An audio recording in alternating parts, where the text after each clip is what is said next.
ये कहानी एक साधारण मछुआरे एरिक की है जो रोज की तरह अपनी छोटी सी नाव लेकर समुद्र में मछलियां पकड़ने निकलता है। लेकिन उस दिन परिस्थितियां अचानक बदल जाती हैं। मौसम साफ होने के बावजूद कुछ ही मिनटों में चारों तरफ घनी धुंध छा जाती है और वह रास्ता भटक जाता है। तभी एरिक को दूर पानी में एक पुरानी और सुनसान सी नाव तैरती दिखाई देती है। उत्सुकता से वह अपनी नाव उस जहाज के किनारे बांधता है और अंदर जाकर देखने का फैसला करता है। अंदर कदम रखते ही उसके रोंगटे खड़े हो जाते हैं। पूरा जहाज बिल्कुल खाली, कोई आवाज तक नहीं, बस एक ऐसा डरावना सन्नाटा जो दिल की धड़कनें बढ़ा दे। अजीब बात यह थी कि जहाज पर सब कुछ बिल्कुल ताजा और व्यवस्थित था। खाना रखा था, बर्तन साफ थे, कपड़े सही से रखे हुए थे और कई जगह ऐसा लग रहा था जैसे अभी कुछ देर पहले कोई इंसान यहाँ मौजूद था, लेकिन वहाँ कोई नजर नहीं आ रहा था। एरिक जहाज के इंजन को चालू करने की कोशिश करता है, लेकिन वह बिल्कुल जवाब नहीं देता। इतने बड़े समुद्र में एक खाली जहाज से आमना सामना होने पर वह और भी परेशान हो जाता है। वह दूरबीन से आसपास देखने की कोशिश करता है,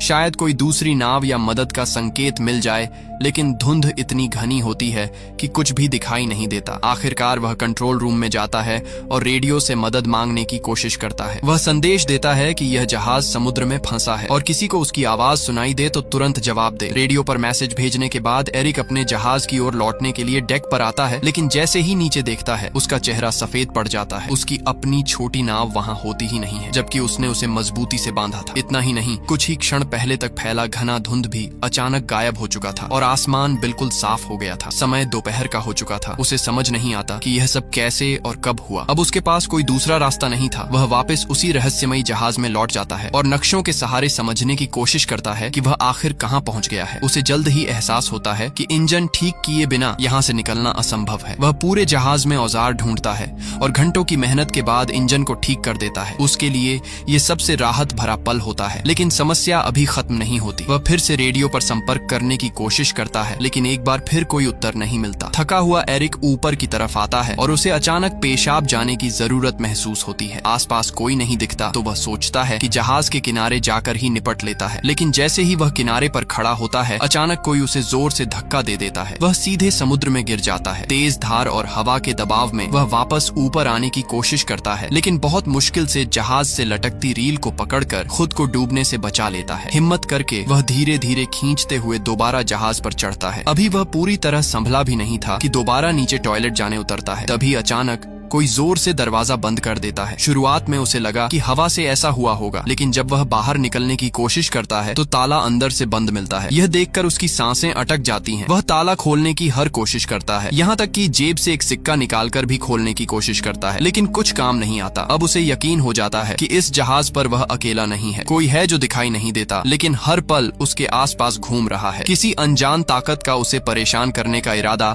साफ नजर आने लगता है। वह जोर से चिल्लाता है, जो भी हो कृपया दरवाजा खोल दो, मैं सिर्फ देखने आया हूँ। लेकिन उसे कोई जवाब नहीं मिलता। डर और बेचैनी के बीच वह केबिन की ओर बढ़ता है और वहाँ पहुंचकर जो देखता है उससे उसकी रीढ़ में सिहरन दौड़ जाती है। फर्श पर खून के धब्बे, माहौल इतना डरावना कि कोई भी सामान्य इंसान वहाँ से भाग खड़ा हो। लेकिन एरिक हिम्मत जुटाता है, एक कैंची उठाता है और दरवाजा खोलने की कोशिश करता है। तभी अचानक पूरा जहाज जोर जोर से हिलने लगता है। ऐसा लगता है जैसे कोई बड़ा हादसा होने वाला है। वह डर के मारे ऊपर की ओर भागता है और एक खिड़की से बाहर झांकता है। सामने दूर से एक विशाल कार्गो जहाज उनकी दिशा में तेजी से आता दिखाई देता है। उसकी सीधी टक्कर इस जहाज से होने वाली थी। एरिक समझ जाता है कि अगर टक्कर हुई तो वह जिंदा नहीं बचेगा। वह किसी तरह ध्यान आकर्षित करने की कोशिश करता है। अपनी शर्ट उतारकर जोर जोर से हवा में लहराता है, लेकिन इतना विशाल जहाज उसे देख ही नहीं पाता। अब उसके सामने एक ही रास्ता बचता है, जहाज को रोकना। तभी उसकी नजर खिड़की के पास लटकी एक लंबी रस्सी पर पड़ती है। वह तुरंत एक उपाय सोचता है। रस्सी को बांधकर वह उसे पानी में फेंक देता है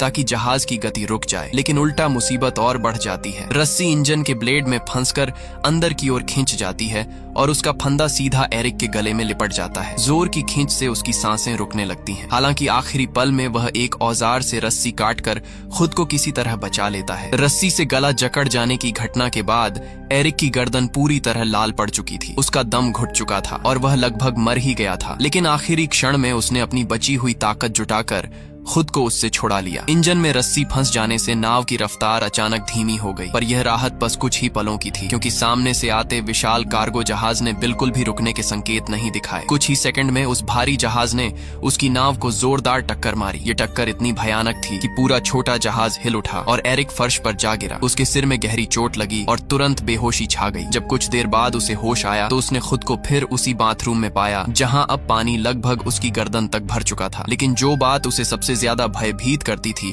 वह यह थी कि यह पानी समुद्र का नमकीन पानी नहीं था, बल्कि एकदम मीठा और साफ था, मानो कोई जानबूझकर उसे मानसिक रूप से तोड़ने के लिए हर कदम सोचे समझे तरीके से उठा रहा हो। थक कर टूट चुका एरिक अब विनती करने लगा, जो भी हो कृपया मुझे यहाँ से जाने दो। लेकिन पूरे जहाज में वही खामोशी थी जो हर बार उसे और भी ज्यादा डराती थी। भूख और प्यास से बेहाल होकर उसने शॉवर से बचे हुए पानी को पिया, पर कुछ ही क्षणों में वह भी खत्म हो गया। जब उसने सिंक से पानी पीने की कोशिश की तो पानी का स्वाद बदल चुका था, अब वह खारा था। इसी से उसे अंदाजा हुआ कि कहीं न कहीं जहाज में रिसाव हो चुका है और समुद्र का पानी अंदर आने लगा है। यह समझते ही उसकी घबराहट और भी बढ़ गई, क्योंकि इसका मतलब था कि यह नाव अब ज्यादा देर पानी पर नहीं टिक पाएगी। उसने दरवाजा खोलने की कोशिश की, लेकिन वह बाहर से बंद था। ऐसा लग रहा था कि कोई अदृश्य ताकत उसके हर कदम पर नजर रख रही है और उसे बाहर निकलने से रोक रही है। रात होने तक पानी लगातार बढ़ता गया और वह बहुत थक चुका था। आखिरकार थकावट से उसकी आंख लग गई। रात में समुद्र पर तेज तूफान आया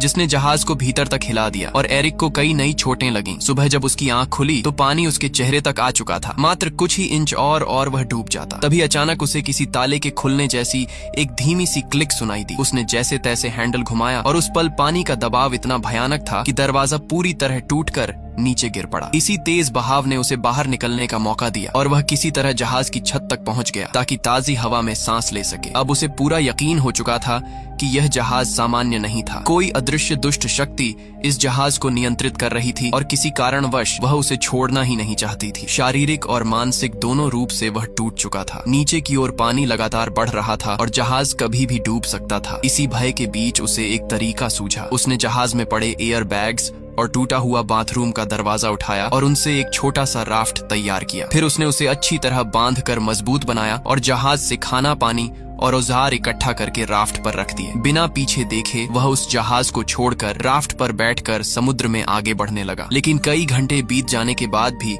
वह उस बड़े जहाज से ज्यादा दूर नहीं जा पाया। सबसे अजीब बात यह थी कि वह जहाज जिसे वह सुबह सुबह डूबता हुआ देख रहा था अब भी उसी हालत में बिना हिले डुले खड़ा था। उसे समझ नहीं आ रहा था कि इतना बड़ा रिसाव और इतना पानी भरने के बावजूद यह डूब क्यों नहीं रहा। तभी उसके दिमाग में एक विचार आया, अगर यह अभी तक नहीं डूबा तो क्यों ना इसे ठीक ही कर लिया जाए। वह वापस जहाज के पास लौटा और सबसे पहले रिसाव को ठीक किया। फिर पाइप और औजारों से एक अस्थायी पंप तैयार किया और धीरे धीरे जहाज में भरा पानी बाहर निकाल दिया। इसके बाद उसने नाव के बाकी हिस्सों की भी मरम्मत की ताकि आगे कोई दिक्कत न हो। काम पूरा करने के बाद वह फिर रेडियो पर गया और मदद मांगने की कोशिश की, लेकिन इस बार भी कोई जवाब नहीं आया। थका हारा वह फिर कंट्रोल रूम में लौटकर नक्शों को देखने लगा। जब उसने इंजन चालू किया तो उसकी उम्मीदें फिर टूट गईं। जहाज एक इंच भी नहीं हिला, मानो समुद्र ने उसे अपनी जगह पर चिपका दिया हो। वह पूरी तरह टूट चुका था कि तभी उसकी नजर दूर एक और जहाज पर पड़ी। यह देखकर उसके अंदर फिर से आशा की एक किरण जाग उठी। उसने तुरंत राफ्ट उठाया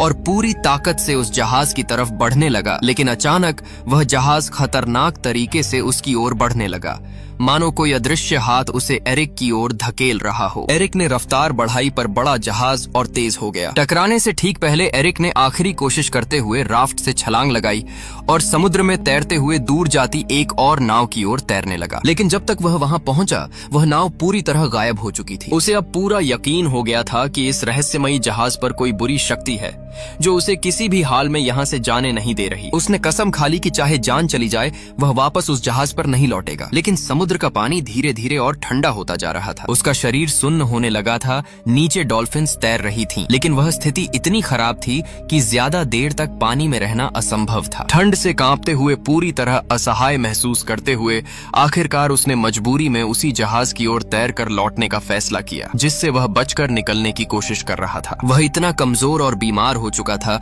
कि उसके पास सोचने की भी ताकत नहीं बची थी। वह चुपचाप एक कंबल ओढ़कर जहाज के कमरे में लेट गया और गहरी नींद में खो हो गया। अगली सुबह जब एरिक की आंख खुली तो उसकी पहली इच्छा थी कि वह हर हाल में इस भयावह जहाज से बाहर निकल जाए, लेकिन जैसे ही उसने उठकर दरवाजे की तरफ कदम बढ़ाया उसका दिल बैठ गया। कमरे का दरवाजा फिर से बंद था, वह अंदर फंस चुका था। यह नई मुसीबत उसे और ज्यादा तोड़ने लगी। उसे समझ नहीं आ रहा था कि आखिर यह जहाज उसके साथ ऐसा क्यों कर रहा है, किस ताकत ने उसे कैद कर रखा है। उसकी नजर अचानक कमरे के एक कोने में बनी छोटी सी लकड़ी की केबिन पर पड़ी। जैसे ही उसने उसे खोला, ऊपर की तरफ एक संकरा रास्ता नजर आया, एक वेंटिलेशन शाफ्ट जिससे शायद बाहर निकला जा सकता था। एरिक उस छोटे से केबिन में घुस गया जो एक बेहद तंग, अंधेरा और धूल भरा स्टोरेज एरिया था। वह कई बार ऊपर चढ़ने की कोशिश करता, लेकिन हर बार फिसलकर नीचे गिर जाता। गिरते हुए उसकी पीठ, हाथ और पैरों पर चोटें भी आईं, मगर वह रुका नहीं। बार बार गिरकर खुद को संभालकर आखिरकार वह वेंटिलेशन की खिड़की तक पहुंच गया। उसने पूरी ताकत से खिड़की को धकेला, झटके दिए,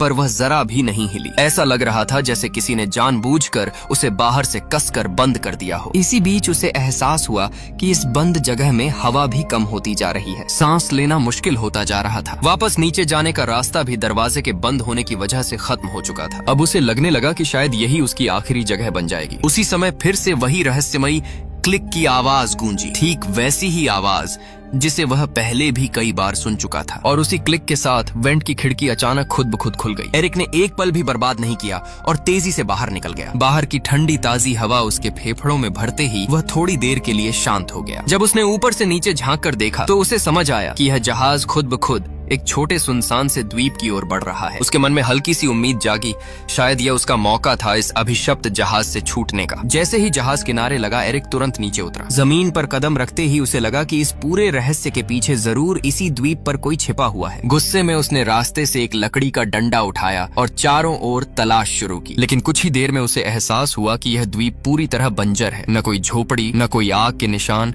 न पैरों के निशान। यहाँ किसी इंसान के होने का तो सवाल ही नहीं था। यह देखकर उसका गुस्सा अब डर में बदल गया। आखिर यह सब कौन कर रहा है? द्वीप से बाहर निकलते ही उसकी नजर एक अजीब दृश्य पर पड़ी। वही रहस्यमयी जहाज जिसने उसे यहाँ तक पहुंचाया था, अब शांति से समुद्र की सतह पर आगे बढ़ रहा था, मानो किसी और शिकार की तलाश में हो। यह देखकर एरिक को पूरा यकीन हो गया कि यह जहाज इंसानों द्वारा नहीं, बल्कि किसी अंधेरी खतरनाक शक्ति द्वारा नियंत्रित है। अगर उसे अपनी जान बचानी है तो उसे तुरंत इस द्वीप से निकलने का कोई रास्ता खोजना होगा। वह खोजबीन करते करते द्वीप की सबसे ऊंची चोटी तक पहुंच गया। वहां से उसे दूर एक और द्वीप दिखाई दिया, लेकिन वह इतना दूर था कि वह वहां क्या हो रहा है कुछ समझ नहीं पाया। फिर वह द्वीप के पीछे की तरफ घूमते हुए नीचे उतरा और तभी उसकी सांसें अटक गईं। वह ठीक उसी जगह पहुंच चुका था जहां से उसकी पूरी घटना की शुरुआत हुई थी। वही किनारा, वही वातावरण और सबसे चौंकाने वाली बात, उसकी अपनी छोटी नाव वहीं बंधी हुई थी, ठीक उसी स्थिति में जैसे उसने पहले दिन छोड़ी थी। यहाँ तक कि आसपास खड़े लोग भी